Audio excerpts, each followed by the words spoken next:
Hello my dear friends, I welcome all of you to Vishnu classes. आज हम करेंगे role of learner in theoretical perspective. Learner जो है उसका क्या रोल होता है। अगर कोई भी थ्योरी जो है टीचर उसे लर्न करवा रहा है या उसको समझा रहा है तो उसमें लर्नर का क्या रोल होता है। सबसे पहले जो लर्नर है वो क्या करेगा, engage actively in learning activity.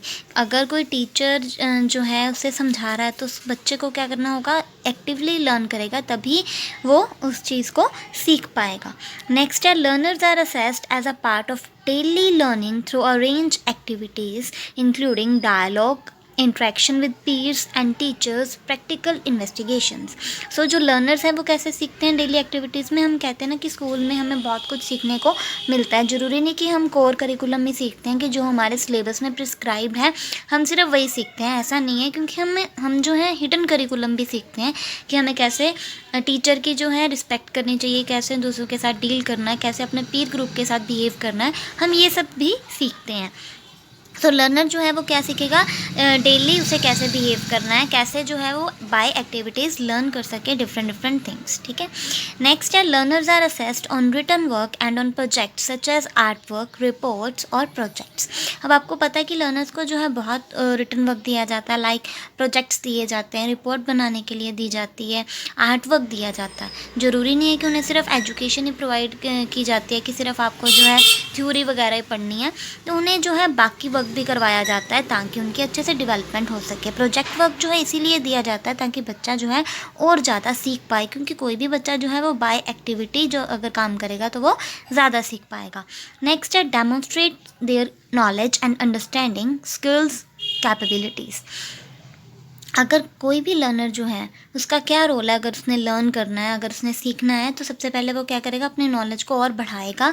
कोई भी अगर उसे समझा रहा है तो उस टॉपिक को वो समझने की कोशिश करेगा, उसकी स्किल्स क्या हैं, अपनी कैपेबिलिटीज़ उसको पता होंगी, तभी जो है वो और ज़्यादा सीख पाएगा। नेक्स्ट है, review their own learning through self assessment. फिर उसके बाद वो क्या करेगा, असेसमेंट करेगा खुद की। हम कहते हैं ना कि अगर आपने एक बार टीचर ने पढ़ाया तो दोबारा उसे समझो, दोबारा उसे रीड आउट करो। वो क्यों कहते हैं, ताकि बच्चा जो है उसे समझ लगे कि उसने क्या समझा है और क्या उसको वर्ड वगैरह या कोई लाइन या फिर कोई पैराग्राफ ऐसा तो नहीं है कि उसे समझ नहीं आया। तो ये क्या उसकी होगी, सेल्फ असेसमेंट होगी। क्योंकि ये टीचर तो नहीं ना पूछेगा कि उसको क्या आया क्या नहीं, वो खुद पढ़ेगा। तो खुद जब खुद को असेस करेगा तो उसकी डेवलपमेंट ज़्यादा होगी। तो ये एक तरह का उसका रोल है। नेक्स्ट है, in traditional teacher centric learning situations and learners role is passive. अगर हम बात करें कि लर्नर का क्या रोल है, अगर हम ट्रेडिशनल टीचर सिस्टम की बात करें तो उसमें क्या है, पैसिव रोल होता है। लेकिन अगर हम मॉडर्न लर्निंग मेथड की बात करें तो अब क्या है, हमेशा ही जो स्टूडेंट है या फिर जो लर्नर है वो क्या रहेगा, एक्टिव रहेगा और एक्टिवली पार्टिसिपेट करेगा प्रोजेक्ट वर्क में या फिर किसी भी रिपोर्ट्स वगैरह में, ताकि उसकी जो एजुकेशन है या उसकी जो नॉलेज या अंडरस्टैंडिंग है वो और इन्हांस हो सके। And the last one is, the learner should be interested and motivated, attentive and focused.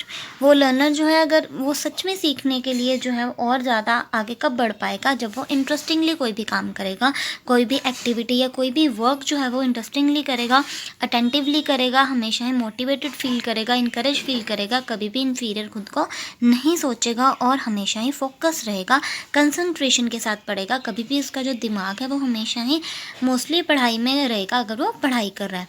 तो इसी तरीके से लर्नर के ये रोल है कि वो हमेशा ही एक्टिव रहे, पैसिव ना रहे और हमेशा ही अटेंटिवली जो है वो किसी भी टॉपिक को समझे, उसकी नॉलेज जो है वो इन्हांस हो सके, खुद को वो असेस करे ताकि उसकी डेवलपमेंट हो सके। तो आज हमने रोल ऑफ लर्नर किया है कि किसी भी थ्योरेटिकल पर्सपेक्टिव को अगर हमने लर्नर को समझाना है तो लर्नर का क्या रोल हो सकता है। ठीक है। So hope you like this. Thank you.